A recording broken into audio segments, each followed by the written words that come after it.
warahmatullahi wabarakatuh.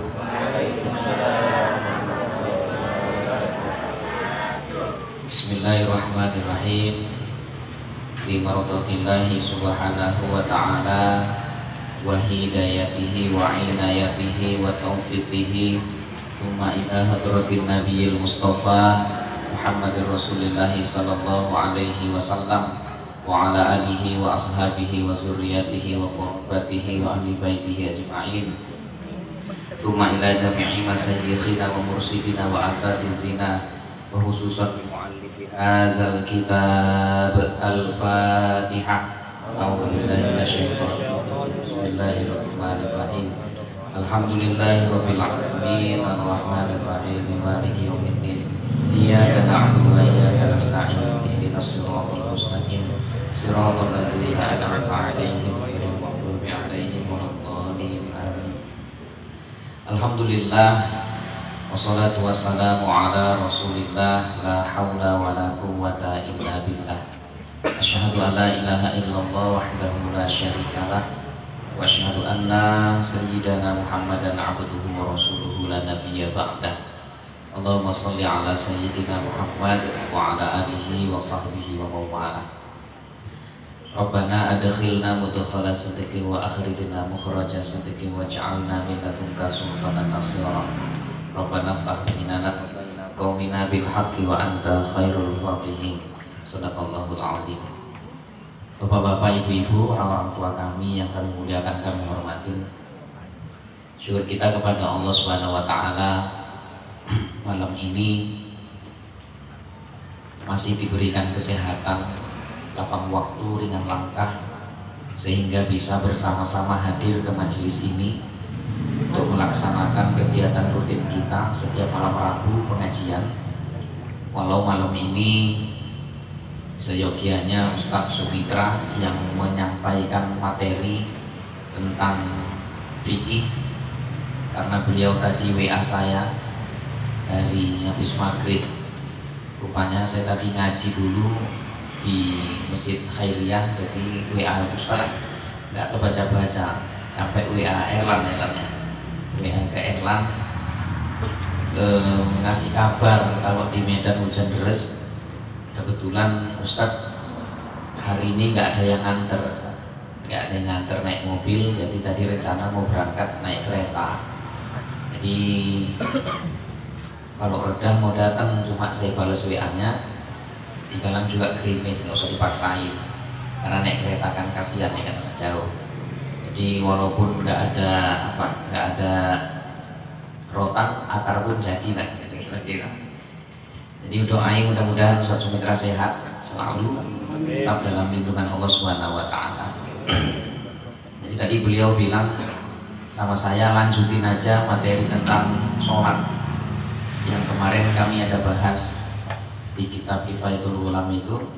Beliau tadi bilang, Ustadz lanjutin aja tentang sholatnya, katanya gitu. Jadi hari ini tak sesuai sama perintah beliau. Salawat dan salam juga kita perbanyak, kita hadiahkan pada junjungan kita Nabi besar Muhammad sallallahu alaihi wasallam dengan ucapan Allahumma sholli wa sallim wa barik alaihi.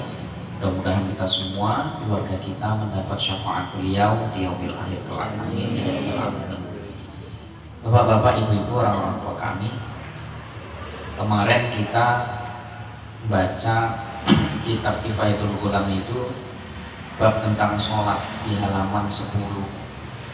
Sudah selesai sampai makna sembahyang pada syarak, yaitu yang dikata oleh Imam Rafi'i radhiyallahu anhu, aqwalun wa af'alun muftatahatun bitakbirin wa muhtatamatun bitaslimi bisyurutil makhsusah.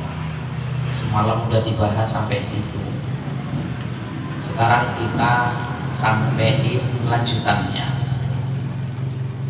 Bermula, syarat yang mewajibkan sembahyang itu yaitu 3 perkara. Pertama, Islam, dan kedua, baligh, dan ketiga, berakal. Sampai itu aja dulu, nanti nggak usah panjang-panjang, namanya syarat.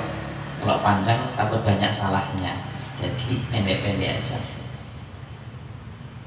Kemarin di awal disampaikan bahwa bab tentang sholat ini membahas yang mencakup tentang yang ta'alluq. Ta'alluq itu apa semalam? Berhubungan, berkaitan dengan sholat. Apa saja yang berkaitan, dari mulai syarat wajibnya sholat, kemudian nanti ada syarat sahnya sholat, kemudian ada rukun sholat, sunat sholat, yang membatalkan sholat dan lain sebagainya. Nah sekarang kita masuk pada syarat yang mewajibkan seseorang melaksanakan sholat. Di sini diterangkan syarat wajibnya itu ada 3. Yang pertama Islam, berarti orang yang tidak Islam tidak wajib sholat. Orang kafir nggak wajib sholat. Kafir itu ibu bapak ada 2. Ada kafir asli, ada kafir murtad. Bukan berarti ada kafir asli, ada kafir ecek-ecek. Enggak. Kafir asli dan kafir murtad. Kafir asli itu yang mana? Kafir asli itu kafir dari keturunan, memang lahir dari rahim mamak yang kafir, besar-besar kafir. Nah itu namanya kafir asli. Ada kafir murtad, seseorang sebelumnya muslim, Islam dia, tapi karena sesuatu hal murtad, pindah agama.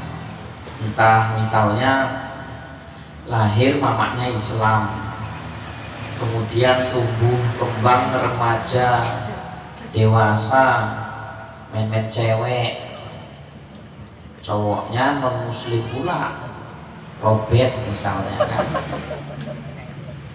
Dah itu kadung cinta, kadung sayang kan, robet ngancem, kalau kau mau tetap sama aku, ikut agamaku katanya. Biasanya kan pacarisasi, hamilisasi, baru kafirisasi. Jadi ketika orang yang lahir dari rahim mamak yang Islam, kemudian tumbuh kembang besar dari keluarga dan lingkungan Islam, kemudian dia murtad, nah itu namanya kafir murtad. Apa yang membedakan antara kafir asli dan kafir murtad ini, ibu bapak? Kalau orang kafir yang asli kemudian dia masuk Islam, berarti apa namanya itu istilahnya? Mu'allaf, bukan mukallaf ya, mu'allaf. Orang yang mu'allaf masuk Islam, dia tidak wajib mengqadha sholatnya selama dia kafir. Itu kalau kafir apa tadi? Kafir asli. Orang Cina non muslim umur 40 tahun masuk Islam, usia balik itu umur berapa kira-kira? 15 tahun lah misalnya. Dari 15 tahun ke 40 tahun itu berapa tahun? 25. Selama 25 tahun itu dia kan meninggalkan sholat, meninggalkan puasa. Ketika umur 40 tahun dia masuk Islam, maka perintah sholat, perintah puasa, perintah-perintah yang lain gak wajib di qadanya karena dia kafir asli gitu. Tapi kalau kafir murtad yang orang udah Islam kemudian murtad, keluar dari Islam, balik lagi Islam lagi. Nah ini kalau kafir murtad, ketika dia balik memeluk agama Islam, maka dia wajib mengqadha ibadah yang ditinggalkan selama dia murtad itu. Contoh, murtadlah dia umur 30 tahun. Umur 30 tahun keluar dari Islam, pindah agama dia. Terus umur 40 tahun, nah kayak mana Robert tadi ninggal pula lah. Ninggal, hidup sendiri dia mau. Berpikir dia ditarik sama keluarganya, udahlah Robert udah nggak ada, apalagi yang mau ku pertimbangkan katanya. Dulu kau murtad kan gara-gara dia, sekarang dia udah nggak ada, ya udahlah kata keluarganya, udah balik lagi kau Islam. Mau dia Pak, masuk Islam. Begitu dia masuk Islam, dia wajib mengqadha ibadah-ibadah yang tidak dikerjakan selama dia murtad itu. Jadi kalau dia murtad tadi umur 30 tahun, kemudian masuk Islam lagi umur 40 tahun, berarti 10 tahun kan? Berarti 10 tahun dia nggak puasa, maka wajib qadha puasanya. Berarti 10 tahun kali 30 hari per tahun, berapa ratus hari? 300 hari. Di qadha itu puasa 300 hari. Kayak bengeknya qadhanya itu. Lagi 10 tahun dia tinggalkan sholat itu kan, berarti qadha itu 1 hari 5 kalikan 10 tahun, hitunglah sendiri. Ada pening kalau ngitungnya kan Pak. Itu wajib diqadha ya. Kenapa? Karena dia kafir murtad. Sampai di sini paham kira-kira? Paham ya. Enak kalau cepat paham kan, nggak banyak kali beban apa. Luar belum paham.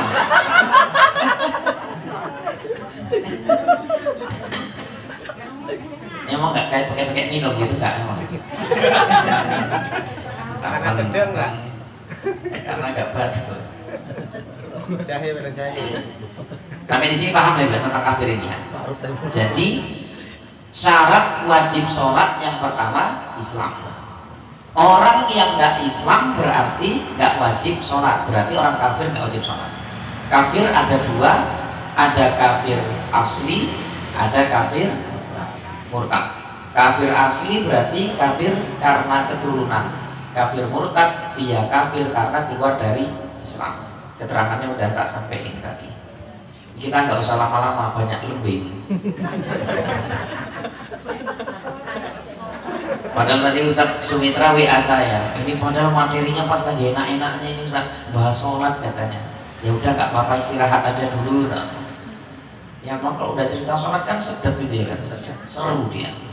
Apalagi yang nyampaikan beliau, lebih seru lah. Kalau awak ya modal-modal nekat lah. Kemudian syarat wajib yang kedua, baligh. Berarti anak-anak belum wajib sholat. Di sini ada keterangannya. Anak yang umur 7 tahun, maka walinya wajib memerintahkan dia untuk ibadah. Kalau 7 tahun kan berarti masih apa ya, masih mumayyiz ya kan, 7 tahun. Tapi ketika kita punya anak yang umur 7 tahun, kita sebagai walinya, sebagai orang tuanya, wajib memerintahkan, menyuruh kepada anak itu untuk ibadah, walau anak itu belum wajib sholat. Maka kan kata Nabi, anak umur 7 tahun suruh sholat itu. Apa itu? Oh. Anak umur 7 tahun itu suruh dia sholat, ajari dia sholat. Nah, kewajiban kita orang tua atau walinya, wali ini siapa? Wali ini siapalah yang menjadi yang mengurusi anak itu. Misalnya di rumah ibu tinggallah keponakan, orang tuanya udah nggak ada, udah meninggal misalnya. Orang tuanya udah meninggal, kemudian anak itu tinggal sama ibu. masih umur 7-8 tahun, maka ibu kan walinya itu. Bukan perkara wali seperti wali nasab dalam pernikahan, enggak. Wali di sini siapa yang menanggung jawabin kehidupannya gitu. Jadi ketika ibu menjadi walinya, bapak jadi walinya, anak yang umur 7 tahun ini wajib bagi kita walinya untuk memerintahkan, menyuruh dia melaksanakan sholat itu. Walaupun kalau dia nggak sholat, nggak jatuh hukum dosa baginya. Itu maka kan kadang ada orang tua dulu bilang, kalau anak kecil itu buat pahala, pahalanya untuk orang tuanya. Anak kecil buat dosa, dosanya ditanggung orang tuanya. Padahal kita berdosa anak kecil itu tidak meninggalkan sholat bukan karena dia nggak sholatnya, tapi karena kita tidak memerintahkan dan menyuruhnya. Paham kira-kira ini Pak? Ibu paham ya? Paham nggak paham? Ngantuk aja ya kan? Gitu. Jadi anak umur 7 tahun disuruh, menyuruhnya itu wajib sama kita. Walaupun kalau anak itu juga nggak memenuhi perintah kita dan dia nggak sholat, nggak jatuh hukum dosa sama dia, karena dia belum memenuhi syarat wajibnya sholat itu. Nah, baru mana lagi? Anak yang usia 10 tahun, anak yang usia 10 tahun nggak ibadah, nggak sholat, boleh dipukul dengan ketentuan-ketentuan tertentu lah. Apa ketentuannya itu? Mukulnya di bahagian yang tidak membahayakan, dan mukulnya itu mukul yang mendidik, berarti di betis, bukan mukul di tempat-tempat yang vital gitu. Jadi kalau misalnya ditempeleni nggak sesuai dengan ketentuan yang diajarkan gitu, kalau umur 10 tahun.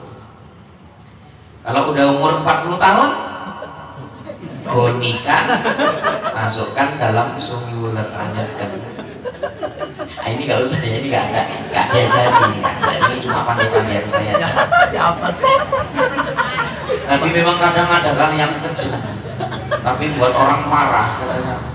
Kalau suami sholat, istri enggak, berarti suami tidur sama lembu katanya.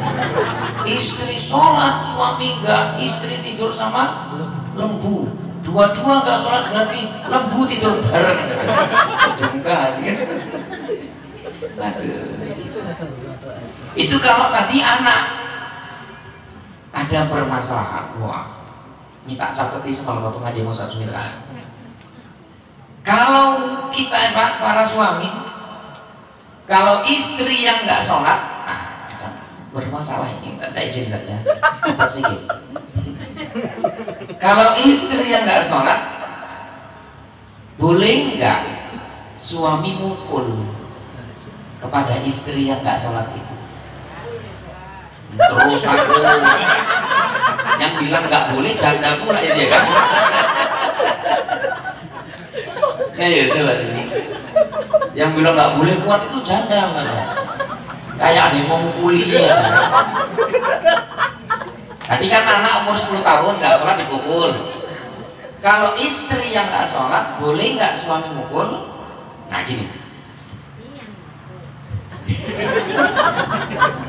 Saya kira lanangnya dipukul, lanangnya sih dipukul.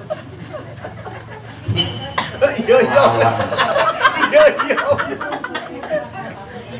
Kalau istri yang nggak sholat, maka suami wajib menyuruhnya, disuruh dulu. Kalau udah disuruh juga nggak mau melaksanakannya, maka belum, maka suami tidak boleh memukulnya. Nggak boleh mukul. Istri nggak sembahyang, suami wajib nyuruh, beb, sholat beb, gitu ya. Zaman dulu nggak bebek, apa Arab zaman dulu? Zaman dulu manggilnya apa? Kalau sekarang bebek. Zaman dulu manggilnya apa? Yang gitu, mendiam dulu.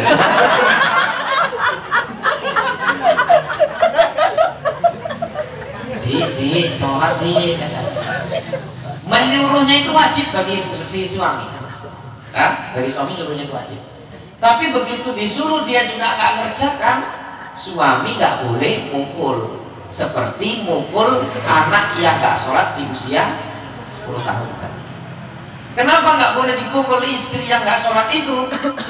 Karena dia nggak sholat, udah nggak sholat yang sholat yang ditinggalkan si istri tadi, yang dilakukan istri atau yang ditinggalkan itu haknya Allah, bukan haknya suami, gitu. Kecuali ini dengan perbuatan yang berkaitan dengan haknya suami, maka suami boleh mukul. Contohnya apa ini? Contohnya istri yang nusus atau nusus, dia pergi keluar dari rumah tanpa izin suami, itu namanya nusus. Istri pergi dari rumah tanpa izin suami namanya nusus, berarti dia melanggar haknya si suami, maka suami boleh mukul gitu. Kalau sholat tadi yang dilanggarnya itu haknya Allah, bukan haknya si suami. Terus masalahnya nusus itu yang kayak mana? Jangan sikit-sikit nusus. Nusus itu ada ketentuannya. Ketentuannya apa itu? Keluarnya itu tanpa izin suami, giginya itu jarak yang diperbolehkan kita untuk mengqasar salat itu. Berarti jarak berapa kilo itu? 90-an kilo lah berarti. Kalau cuma mau ke gede aja nggak izin, nggak nusus, nanti gara-gara takut gitu kan, lakinya masih kerja nggak belanja dia karena belum sempat izin. Yang dikatakan nusus tadi apabila keluarnya tanpa izin, piginya itu jauh, jaraknya sekira-kira orang dibolehkan mengqasar sholat. Paham kira-kira ini Bu? Ibu pergi ke baru semalam, itu kan nggak izin suami, nusus itu namanya, taboi suami gitu. Iya, pergi kemana? Ke Aceh, nggak izin suami, nusus namanya. Tapi kalau cuma deket dan sesuatu yang biasa dalam kehidupan hari-hari macam belanja, yang nggak sampai pada kategori nusus itu. Tapi gitu pun, suami itu bertindaknya dengan arif dan bijaksana. Kayak mana kalau ada istri khusus itu? Pertama, nasihati dulu lah sebelum ditaboi, nasihati dulu. Iya, ini kan bapak-bapak ini perlu juga, apalagi mu'alif novel ya kan, yang bulan depan mau nikah.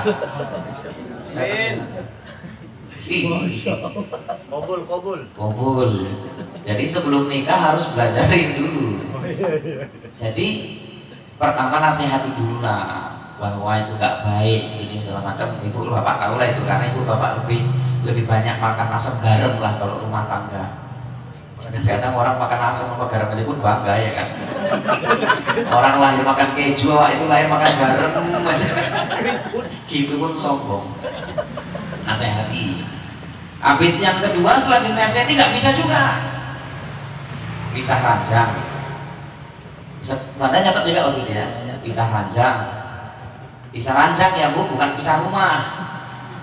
Pisah ranjang itu berarti satu rumah beda ranjangnya. Saya pun tiap hari pisah ranjang sama istri, karena udah gak muat tempat tidurnya. Orang tuh di atas, awak di bawah, ngeles awak gitu. Ibu pikiran ibu apa kan kali awak? Ini kayak gini aja nih, duduk di depan pakai baju garang, di rumah geletak di lantai. Curhat. Tapi ikhlas demi tahu dan si buah hati. Bisa ranjang artinya bukan bisa rumah ya.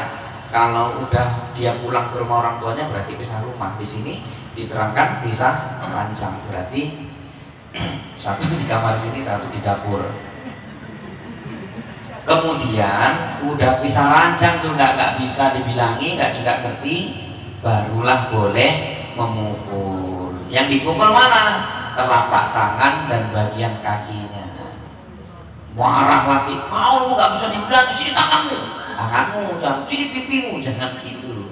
Tangannya gini, dipukul telapak tangannya atau di bagian kakinya. Paham ibu bapak? Dan paham para calon-calon suami? Jangan pukuli pipinya bini, jangan pukul bagian yang lain. Yang boleh dipukul tangan sama bagian kaki. Tapi sebelum dipukul ada caranya. Nasihati dulu, kemudian pisah rancang. Apa nih Mak? Tuh, itu jadi kalau istri yang enggak salah. Nah, kalau anak tadi 10 tahun boleh dipukul, kalau istri nggak boleh. Sebab istri nggak sholat itu yang ditinggalkannya bukan hak suami, tapi haknya Allah. Tapi kalau dia khusus boleh dipukul. Kemudian syarat wajib yang ketiga apa lagi? Berakal. Berakal berarti orang gila nggak wajib sholat. Gila ini pun ada dua. Tadi kan kafir ada dua, gila ini pun ada dua. Ini kalau pas masa-masa pilpres kampanye, pasti kampanye ini dua katanya. Gila itu ada dua. Satu, gila sengaja. Yang kedua, gila tanpa sengaja. Serius ini. Ibu mesti mikirnya main-main ini. Betul ini. Kok tamu-tamu cadangan nggak percaya gitu. Gila itu ada dua, ada gila sengaja, ada gila tanpa sengaja. Kalau gila sengaja, dia tetap wajib sholat. Tapi kalau gila tanpa sengaja, maka nggak wajib sholat. Mana gila sengaja, mana gila tanpa sengaja itu? Gila sengaja itu gila yang disebabkan karena ulahnya, nikahnya. Apa contohnya? Nyabu. Udah apa dia, apa namanya? Nyabu aja tiap kali nyabu lama error. Terus itu gila. Maka itu dia gilanya gila yang sengaja. Berarti walaupun dia udah error, walaupun dia hang, hukumnya wajib sholat. Kalau dia nggak sholat jatuh hukum dosa sama dia. Gila sengaja. Gila nyalek. Gara-gara nyalek kalah kan? Gila, berarti gila sengaja itu. Tapi kalau gila nggak sengaja lah ya, misalnya dari lahir yang udah mohon maaf gila, ya udah berarti dia nanti masuk dalam surga. Walaupun orang gila itu nanti dalam surga itu jadi pelayan. Kan Ustaz Sumitro pernah bilang gitu kan? Ustaz Sumitro atau Malim Subrajat itu bilang ya? Malim ya. Malim bilang gitu, orang gila itu nanti di surga jadi pelayan. Pelayan siapa? Pelayan ibu bapak nanti kalau masuk surga. Tapi kalau ya kalau ibu masuk surga nanti yang melayanin ibu bapak orang gila di dunia itu. Kalau saya biarilah jadi pelayan di surga nggak apa-apa. Kalau mau nggak? Kalau mau berarti harus.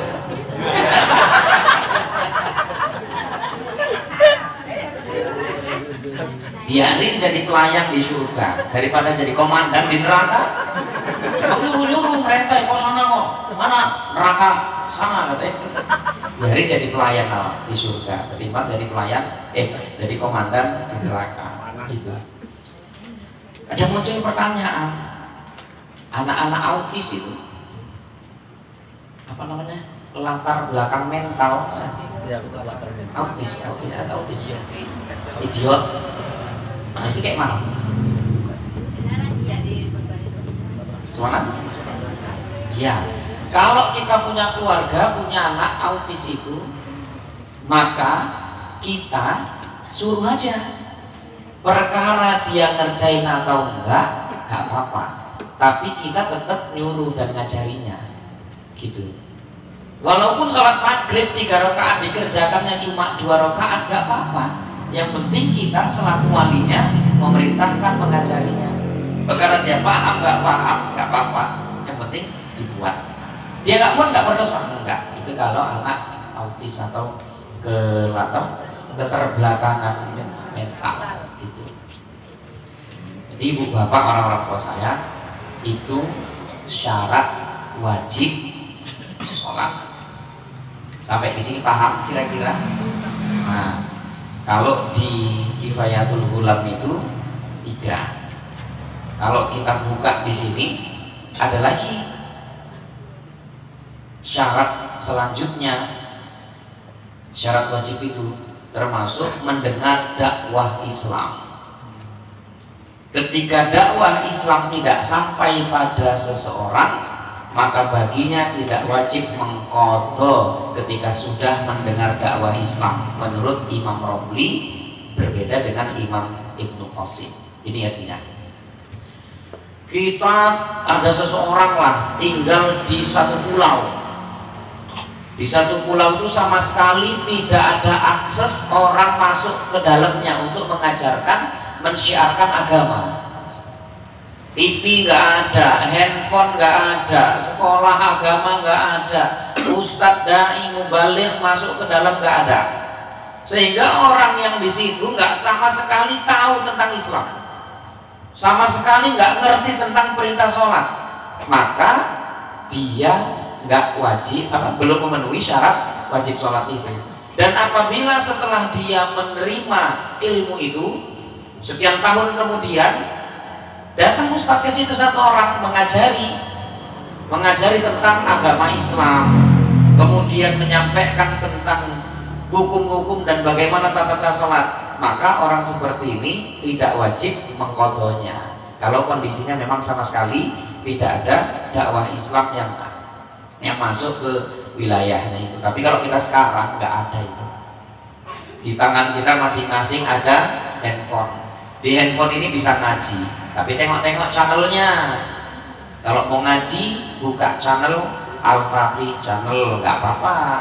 Itu ustadznya Ustadz Sumitra, Ustadz Dahuli, awak nggak perah lah, nggak usah.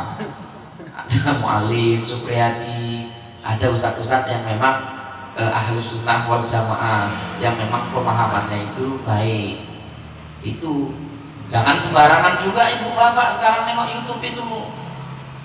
Nengok YouTube itu jangan sembarangan, karena sekarang banyak orang-orang menguasai media. Yang menguasai media sekarang, mohon maaf, bukan lebih banyak orang-orang yang di luar pemahaman Ahlus Sunnah wal Jamaah kan? Iya. Sementara orang kita, ustadz-ustadz kita nggak telaten pak, merekam ceramahnya gini pak, nggak telaten. Nah ustadz tua-tua mana mikirin lagi ada bukti di rumah kan? Mana pula mikirin megangin HP, merekam ngupload gitu kan? Nggak terpikir orang-orang tua kita dulu, ustadz kita. Maka ada orang di luar sana yang pemahamannya mohon maaf tidak sepemahaman dengan kita, tapi dia gencar. Media apa yang nggak ada? YouTube-nya ada, Facebook-nya ada, IG-nya ada. Bahkan target mereka sekarang mana? Bukan yang tua-tua, tapi yang muda-muda. Makanya tengok Bapak Ibu, di kampus-kampus, di tempat-tempat mahasiswa kumpul-kumpul, itu sekarang kan banyak kajian-kajian. Dan mohon maaf, yang terkadang pahamnya itu tidak sesuai dengan paham yang diajarkan orang-orang tua kita Ahlus Sunnah wal Jamaah. Maka hati-hati ibu bapak. Banyak kan sekarang bapaknya meninggal, anaknya nggak mau tahlil. Ini kan Pak, gara-gara apa Pak? Ya gara-gara pahamnya itu Pak. Bapaknya meninggal, anaknya udah nggak mau tahlil lagi. Kan ada cerita itu, kiai meninggal, kiainya ini Ahlus Sunnah wal Jamaah, meninggal dia. Jadi waktu dikuburkan, kiai kawan-kawannya itu bilang baca doa. Saya baca doa, diumumkan nanti malam seperti biasa kita tahlilan malam yang pertama, hadir di rame-rame di rumah di almarhum katanya. Anaknya ini kuliahnya, sekolahnya di luar negeri, di Timur Tengah sana kan. Ternyata pahamnya itu nggak sesuai dengan paham ayahnya dan paham kebiasaan kita di Indonesia Ahlus Sunnah wal Jamaah ini. Kemudian anaknya bilang, gak ada kali-kali nanti malam, karena menurut paham saya doa kita nggak sampai kepada almarhum tahlil itu katanya gitu. Marah kiai itu kawan-kawannya? Enggak marah, sedikit enggak marah. Marah kiai itu bilang gini, nggak apa-apa gitu kira-kira. Kita nggak jadi tahlil nanti malam. Ayo kita doa lagi katanya. Ya Allah, berikan azab yang terburuk kepada almarhum kiai ini ya Allah. Jangan kau terima pahalanya ya Allah katanya. Jangan kau masukkan dia ke dalam neraka ya Allah. Anaknya protes, luluh kok didoai buruk bapakku. Apa kata kiai itu? Tadi katanya orang doanya nggak sampai katanya. Ya udahlah kita doai keburukan untuk orang tuamu. Apa kata anaknya? Ya udah kalau gitu nanti malam lanjut tahlil katanya gitu. Makanya ibu-ibu hati-hati, nengok YouTube itu jangan sembarangan. Mengulang-ulang kajinya, tengok majelis taklim kita dari awal ngaji terus didokumentasiin, terus dimasukkan di YouTube. Bisa ditengok-tengok ulang nanti, gitu. Atau di Facebooknya ya. Mendengar dakwah. Kemudian yang keenam, selamatnya indera. Maka tidak wajib sholat bagi orang yang terlahir dalam keadaan buta sekaligus tuli meskipun bisa bicara. Dan ketika suatu saat nanti indranya dikembalikan Allah, maka ia tidak wajib qadha. Anak lahir buta, tuli, kalau dia bisa ngomong, dia nggak wajib sholat. Kenapa? Karena dari mana dia dapat informasi, dia dapat ilmu tentang sholat itu sendiri. Sementara dia nggak bisa nengok, berarti nggak bisa baca. Dia nggak bisa dengar, berarti nggak bisa menerima informasi dari orang lain menggunakan telinganya. Maka anak yang lahir dalam keadaan buta dan tuli, dia nggak wajib sholat. Suatu saat nanti Allah Subhanahu wa Ta'ala memberikan karunia kepadanya, dia tiba-tiba bisa nonton, bisa nengok, atau bisa mendengar, maka sholat yang ditinggalkan selama ini nggak wajib di qadhanya, gitu. Nah, tapi kalau dia bisa salah satunya wajib. Buta dia, tapi bisa nengok, buta dia, tapi bisa denger, maka dia tetap wajib. Bisa denger dia, bisa nengok dia, tapi nggak denger, tetap wajib karena salah satu dari indranya ini bisa digunakan, bisa dimanfaatkan. Ada yang nanya nggak kira-kira Bu sampai di sini? Nggak ada kayaknya. Apalagi Pak? Tanya Pak. Ini Pak Ustaz, kemarin yang di rumahku, yang menarik orang buta, kan buta, kerja buta, wajib salah. Dia buta, budeknya kan udah tua ini kan, nggak dari lahir kan, Buyut. Itu kan karena udah tua, budeknya kan karena udah tua itu.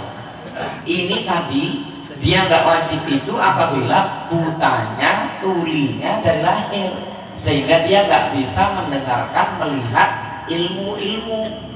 Nah gitu. Jadi kalau butanya itu udah beranjak dewasa, baru buta, dan dia sempat bisa melihat dan sempat belajar, ya tetap wajib lah gitu. Dia enggak, dia sekarang budek. Budeknya itu bukan dari lahir karena udah faktor tua. Jangankan bawa ibu-ibu di sini, bapak-bapak di sini pun udah mulai pada sebagian udah agak budek-budek kan, karena faktor usia. Lu nggak bisa dielakkan itu faktor umur. Halo, api putus-putus, sinyale di sinyal. Kamu di SMS budek kok ada sinyal yang salah? Apa budeknya itu memang dari lahir? Enggak, karena memang udah faktor usia. Kalau kayak gitu enggak lah, tetap wajib dia. Gitu. Budek kan? Budeknya kan udah tua, enggak dari lahir. Berapa tahun ini kan nggak dari lahir? 3 tahun belakangan ini kan? Umur 3 tahun, tapi kan budeknya baru ini kan? Tak rasulnya. Iya, Budeknya kan baru-baru ini karena udah tua. Budek itu beda loh sama nggak mendengar sama sekali. Lain. Yang dimaksud di sini nggak dengar sama sekali. Awak ngomong gini ya nggak tahu sama sekali. Kalau budek itu kan samar-samar. Gitu-gitu. Itu namanya budek. Hah? Masuk ke kamar mandi. Wah, gitu ya kan. Cuma dia dong lah. Jadi apa masalahnya?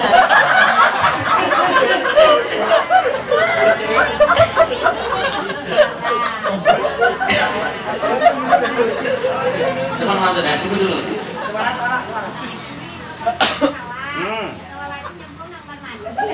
Belum.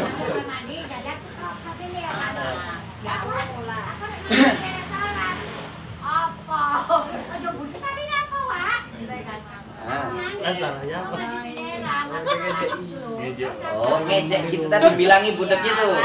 Oh. Bilangi wah itu kok coba budek kali napa gitu. Oh. Ya artinya gini lah. Kalau itu diniatkan untuk menghina, mencemooh ya salah lah. Makanya kita kebiasaan kita di masyarakat ini kan kadang-kadang gini, mengganti nama orang dengan nama yang nggak baik itu kan nggak betul juga. Dia karena wawakan dia agak bolot terus manggilnya kok bolot. Padahal namanya bagus. Namanya Legino dipanggil bolot. Ada aja itu. Aku gimmick paling kancil. Legimit panggilan Kancil. kancil. Itu namanya Dola panggil Dul. Macam-macam. Gitulah, nggak apa-apa lah. Yang lain. Bandot aja. Sebelum kita doa. Doa lah udah 9:30. Sampai jam 11 kok. Jadi Ustaz kalau orang yang bisu, udah otomatis dia akan tuli. Kan matanya bisa melihat, wajib bukan sholat ya? Wajib karena dia masih bisa melihat. Cuma gugurlah hukum yang minggu semalam. Rukun qauli tadi. Berarti dia sholat nggak wajib. Karena dia sholat tadi nggak mengeluarkan suara, nggak menyebabkan sholatnya batal. Kalau orang yang bersuara, orang yang normal, sholat di rukun qaulinya nggak disebutkan kan batal sholatnya. Gitu. Kalau memang kalau udah bisu otomatis tuli. Tapi mata masih bisa nengok. Kalau mata sih nengok masih wajib. Nah ini gini, mumpung lah ini ya kan, mumpung bisa itu tak kasih tahu dulu tentang ini udah tutup lah dulu kita tutup sudah yang berkaitan dengan apa ini sholat juga ibu-ibu, cara bersihkan lantai di rumah ibu kayaknya penting ini. Bisa jadi sholat yang kita kerjain itu gak sah cuma karena ketidaktahuan kita. Apa contohnya? Nanti ada pembahasan itu biar Ustaz Sunita yang jelasin. Sholat itu kan nggak boleh bawa najis kan, ya kan? Tapi kadang-kadang tanpa sadar sholat yang kita kerjakan batal karena kita sholat bawa najis. Apa contohnya? Dari kamar mandi udah butuh, kaki kan basah, kaki basah, terus jalan.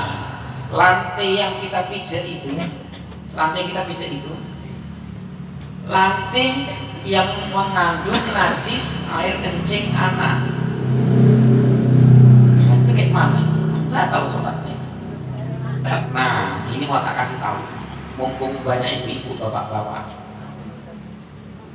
ngepel lantai yang bekas kencing anak itu harus hati-hati, telaten. Kayak mana caranya? Ini satu tumpuk air kencing anak, ya. Ambil kain, dilap dulu air kencing tadi itu, dilap. Tapi hanya sebatas tempat genangan kencing itu aja, dilapin. Ini lantainya udah bersih belum? Belum. Udah suci apa belum? Belum. Berarti kan kain tadi ngandung najis tuh ya. ambil air, bawa kamar mandi, cuci, guyur, jangan dibuang sayang. Kok dibuang gara-gara kelap kencing dibuang, diguyur pakai air ngalir, berarti kan najisnya hilang. Berarti kain ini jadi suci lagi kan? Kalau ini dianggap masih belum bersih, bersihin lagi pakai itu, bersihin lagi tempat kencing tadi. Nah, yakin kita udah bersih ini, bersihlah, udah nggak ada baunya lagi kan? Pertanyaannya, dia udah bersih, udah suci apa belum? Belum, karena bersih itu belum tentu suci. Bersih ditengok mata bersih, bersih karena nggak ada baunya bersih, tapi belum tentu dia suci. Dan memang pasti dia belum suci. Kenapa? Karena syarat mensucikannya dari najis itu dengan cara mengaliri air. Nah, kain tadi udah bikin gelap, berarti kan ada najis lagi nih, guyuri lagi, cuci lagi siram. Nah, habis itu ambil air di gayung, tetesin, sirami di bahagian tempat atau lantai tadi yang dikencingin itu, yang dilap. Udah siap digenangin, diratailah genangannya tadi, diratai genangannya, udah siap rata, dilap, maka lantainya bersih dan suci. Jangan pakai kain pel. Banyakan prakteknya kan nggak gitu. Kencing anak, ambil kain pel, dibabat aja, pel. Ya kan ada di pel. Kan embernya ada airnya itu. Masukin dalam ember, kerocok, peres, airnya tadi jadi najis nggak itu? Jadi najis karena peresan bekas kain pel yang ngapain kencing tadi. Habis itu bikin ngepel lagi, berarti najisnya makin berserak kemana-mana. Dan masukkan lagi, peres lagi, pindah lagi. Satu ruangan itu bernajis lah semua itu. Makanya jangan kayak gitu. Jangan pindah rumah lah. Itu dialirin air lah. Itu masalahnya kalau kaki kita basah mijerate, karena basahnya kaki kita dapat menghantarkan najis. Tapi kalau kakinya kering enggak. Kalau gitu yang batal sholatnya aja yang batal atau sak wudunya batal? Enggak, sholatnya aja yang batal. Karena najis itu tidak menyebabkan wudhu kita batal. Solusinya kayak mana? Balik kamar mandi, cuci kaki. Keluar dari kamar mandi pakai selop. Lepas selopnya di tempat sholat, langsung naik ke sajadah gitu. Rupanya selopnya kekecilan, jentiknya nyenggol. Rupanya kalau jentiknya nyenggol sedikit walaupun jentik.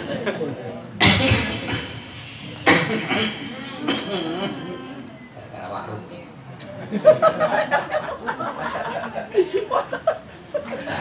Nah, jadi itu diperhatiin ya Bu ya. Kalau nggak tahu nggak apa-apa, makanya rajin ngaji biar tahu. Baik ibu-ibu, udahlah nggak usah nanya, nanti nanya sama Ustaz Sumitra. Insya Allah minggu depan kita maulidan ya, maulidan. Ajak lagi jamaah yang lain, ajak lagi saudara-saudara yang lain. Insya Allah nanti malam Rabu depan kita buat undangan lah nanti ke masjid-masjid, karena kan alhamdulillah di Serdang ini udah level 1, berarti kita udah dibolehkan berkegiatan walaupun tetap dibatasin, artinya udah gak longgar lah. Jadi minggu depan nanti kita undangin aja masjid supaya rame maulidannya. Jadi ibu-ibu, bapak-bapak, minggu depan kita maulidan gak usah makan-makan bareng lah biar gak repot, karena rame kita mengundang orang. Jadi gak usah palang nganterin yang kayak biasa-biasa ya. Ya kan kalau malam malam Rabu keempat kan kita makan-makan bareng. Jadi untuk minggu depan nggak usah nganter beras, nggak usah nganter telur, nggak usah nganter apa-apa dulu. Minggu depan kita kue aja, kita masak kue lewat kue, kita pakai kue aja minggu depan, karena kita mau undang banyak kan. Nanti kalau banyak orangnya pun payah makannya kan, bukan nggak bisa, cuma kan payah, repot, keter gitu. Jadi insya Allah minggu depan kita maulidan. nanti ustadznya dikabarilah siapa nanti yang ceramah. Kemudian ibu-ibu, bapak-bapak nanti kalau yang lapang waktu, bapak-bapaknya hari Minggu kita gotong royong lagi, gotong royong di pesantren. Insya Allah semalam gotong royong jamaah dari Pakam, Pak. Dari Pakam tukang semua, Pak. Jadi putus itu bentar aja pasang batu sampai batunya yang ampun, batunya habis tukangnya belum siap kerjanya. Jadi wawa-wawa itu masih penasaran, belum puas, minggu ini mau datang lagi, mau gotong royong lagi. Jadi bapak-bapak yang lapang waktu mau ikut gotong royong boleh datang jam 8 kalau kasih pesantren kita. Ibu-ibu kalau mau datang ya datang, yang Mbak Risol pun nggak apa-apa. Ya kan saya nggak minta, nggak cuma bilang. Tapi kalau royong saya minggu, Cuma pengertian. ya nggak apa-apa. Emang kan kayak gitu modelnya. Kalau kita lagi bangun masjid, bangun apa itu gitu. Kalau nggak bisa bantu apa materi, paling nggak tenaga. Nggak bisa tenaga, doa aja pun jadi. Yang penting jangan kakean cangkem. Ini kadang udah nggak bantu tenaga, nggak ini kakean cangkem. Semua komentar. Itu satu. Yang kedua, kemarin Gusti ada cerita-cerita, ya Pak ya. Kita ada yang ngusul, ada Pak Hendrik ngusul. Kayak mana kalau kita kan jamaah udah banyak. Jadi tahun depan yang mau ikut kita fasilitasi kurban sama-sama supaya ada apa namanya ya, ada manfaat untuk kita, keluarga, majelis kita juga sama tetangga-tetangga gitu. Jadi ibu-ibu, bapak-bapak yang mau ikut kurban sama kami boleh nanti bilang sama Erlang biar didata. Nanti saya satu, nanti keluarga tak hubungi, ya dapat berapa lembu kita terserah nanti rezekinya, ya kan? Yang ibu udah ikut kurban ya nggak apa-apa, tapi kalau misalnya mau gabung sama kita boleh, nanti kita kurban sama-sama. Ini dan semakin mantep ini jamaah kita ini guyup. Pulang dari baru cas kali mau ke Aceh lagi. Mama-mama umat iki kon korban apa kon dolan iki. Wingi kon nabung ora dolan. Iki kok nabung. Ya artinya jalan-jalan ibadahnya ibadah gitu. Ya insya Allah pokoknya kalau satu lembu udah dapat tuh Pak, insya Allah Pak. Satu lembu dapat Pak. Nanti Bapak berapa, saya berapa, Gusti, kawan-kawan nanti pada insya Allah kurban sama-sama. Insya Allah tahun depan udah bisa kita potong di belakang nanti di pesantren kita nanti insya Allah. Kemudian apa lagi? Udah ya, habis. Mudah-mudahan berkah. Doa kita kirim-kirim doa dulu untuk ini tiga yang mana? Yang dua. Di bawah ya. Ini ada kirim doa atas nama Bapak Misran bin Samin sama Ibu Bapak Jumirin bin Samin. Ini kirim doa arwah atau masih ada orangnya? Oh udah nggak ada, takutnya gitu kan nanti dia minta doa sehat, Allah doa arwah ya kan, besok kentong kan. Karena di sini nggak ada almarhumnya. Ini apa? Yang infak pesantrennya, ya. Jadi ibu-ibu setiap ada yang berinfak untuk pembangunan pesantren kita doain bareng-bareng. Jadi kita boleh bersedekah atas nama orang tua yang sudah meninggal, nggak apa-apa. Misalnya ibu punya orang tua dan meninggal, mau berwakaf apa terserah, mau batu, mau semen, mau besi, mau apa, diantarkan bilang namanya kantor kemari di setiap pengajian kita kirimkan Fatihah untuk almarhum yang dimaksud. Kan yang bilang apa nggak sampai, nanti nggak sampai pahalanya sama orang tua udah meninggal. Nanti lihat dalam kitab Riyadhus Shalihin itu ada bab tentang bersedekah atas nama orang tua yang sudah meninggal. Seseorang bertanya, ya Rasul, ibuku sudah meninggal dan aku ingin bersedekah atas namanya, apakah sampai ya Rasul? Apakah boleh ya Rasul? Rasul bilang nah boleh. Jadi orang tua yang sudah meninggal boleh kita sedekah atas namanya. Mari sama kita berdoa, kita khususkan Fatihah untuk almarhum Bapak Misran bin Samin dan almarhum Bapak Jumirin bin Samin. Semoga Allah lapangkan kuburnya, Allah tempatkan di tempat yang sebaik-baiknya, dan Allah masukkan kelak ke dalam syurga. Astaghfirullahalazim, astaghfirullahalazim, astaghfirullahalazim. Bismillahirrahmanirrahim. Ila hadratin Nabi Mustafa Muhammadin Rasulillah sallallahu alaihi wasallam wa ala alihi wa ashabihi wa dzurriyyatihi wa qurabatihi wa baiti ajma'in wa likafatil anbiya'i wal mursalin syahidina ila walumul Fatihah. A'udzubillahi minasyaitonir rajim. Bismillahirrahmanirrahim. Alhamdulillahirabbil alamin arrahmanir rahim maliki yaumiddin iyyaka na'budu wa iyyaka nasta'in ihdinas siratal mustaqim siratal ladzina an'amta 'alaihim ghairil maghdubi 'alaihim waladdallin amin. Khususan ila ruhi abina Misran bin Samin wa ila ruhi abina Jumirin bin Samin. Al-Fatihah. Bismillahirrahmanirrahim. Alhamdulillahirabbil alamin arrahmanir rahim maliki yaumiddin iyyaka na'budu wa iyyaka nasta'in ihdinas siratal mustaqim siratal ladzina an'amta 'alaihim ghairil maghdubi 'alaihim waladdallin amin. Kemudian kita bacakan Fatihah untuk setiap orang semuanya yang sudah membantu proses pembangunan pondok pesantren kita, baik tenaga, moral, pikiran maupun bahan bangunan. Kita doakan mudah-mudahan dengan Fatihah ini Allah Subhanahu wa taala meluaskan rezekinya, Allah Subhanahu wa taala memberikan kesehatan kepadanya, Allah Subhanahu wa taala mengangkat segala penyakitnya. Al-Fatihah. Bismillahirrahmanirrahim.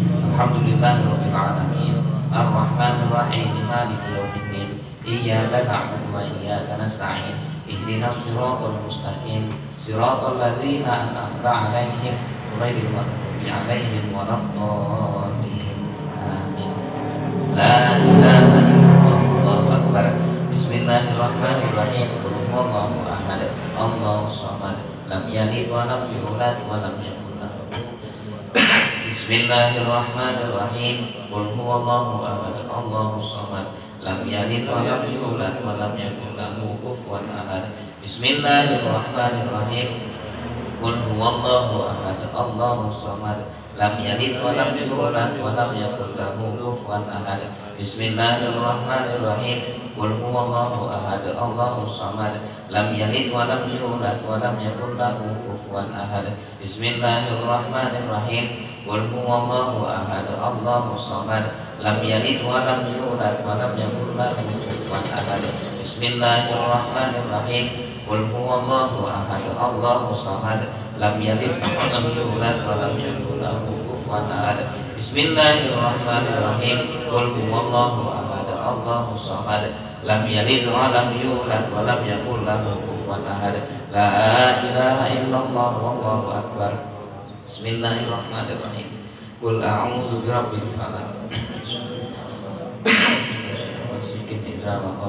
wa min syarri nafasati fil 'uqad wa min syarri hasidin idza hasad. La ilaha illallah, wallahu akbar. Bismillahirrahmanirrahim. Qul a'udzu birabbin nas, malikin nas, ilahin nas, min syarril waswasil khannas allazi yuwaswisu fi sudurin nas minal jinnati wan nas. A'udzu billahi minasyaitonir rajim. Bismillahirrahmanirrahim. Alhamdulillahirabbil alamin wassalatu wassalamu ala asrofil anbiya'i wal mursalin wa ala alihi wa sahbihi ajma'in. Allahumma shalli ala sayyidina Muhammad wa ala ali sayyidina Muhammad. Allahumma ighfir lana dhunubana wa liwalidina warhamhum kama rabbawna shighara wa li jaddina wa li jaddatina wa li masyayikhina wa li ustazina wa li mu'allimina wa li jami'il mu'minina wal mu'minat wal muslimina wal muslimat al-ahya'i minhum wal amwat rahmatika ya ghafurur rahim. Allahumma anzil rahmah wa ni'mah wa sihhata wal afiyah wa salama alaina. Allahumma ja'alna min ahli al-ibadah wa la taj'alna min ahli al-ma'siyah. Allahumma anzil rahmah wal maghfirah ila ruhi abina Misran bin Samin wa ila ruhi abina Jumirin bin Samin min ahli la ilaha illallah Muhammadur Rasulullah sallallahu alaihi wasallam. Allahumma ighfir lahum warhamhum wa'afihi wa'fu anhum. Allahumma ighfir lahum warhamhum wa'afihi wa'fu anhum. Allahumma ighfir lahum warhamhum wa'afihi wa'fu anhum. Allahumma ja'al qabrahum rawdatan min riyadil jinan wa la taj'al qabrahum hufratan min hufarin niran. Allahumma la tahrimna ajrahum wa la taftina ba'dahum wa واغفر لنا ولهم ولإخواننا الذين سبقونا بالإيمان ولا تجعل في قلوبنا غلا للذين آمنوا ربنا إنك رؤوف رحيم ربنا آتنا في الدنيا حسنة وفي الآخرة حسنة وقنا عذاب النار وصلى الله وسلم عليه والحمد لله رب العالمين اللهم صل على سيدنا محمد اللهم صل وسلم عليه اللهم صل على سيدنا ومولانا محمد اللهم صل وسلم عليه اللهم صل على سيدنا ونبينا وحبيبنا وشفيعنا وجندنا ومولانا محمد اللهم صل وسلم وبارك عليه تقبل الله منكم وتقبل يا كريم السلام عليكم warahmatullahi wabarakatuh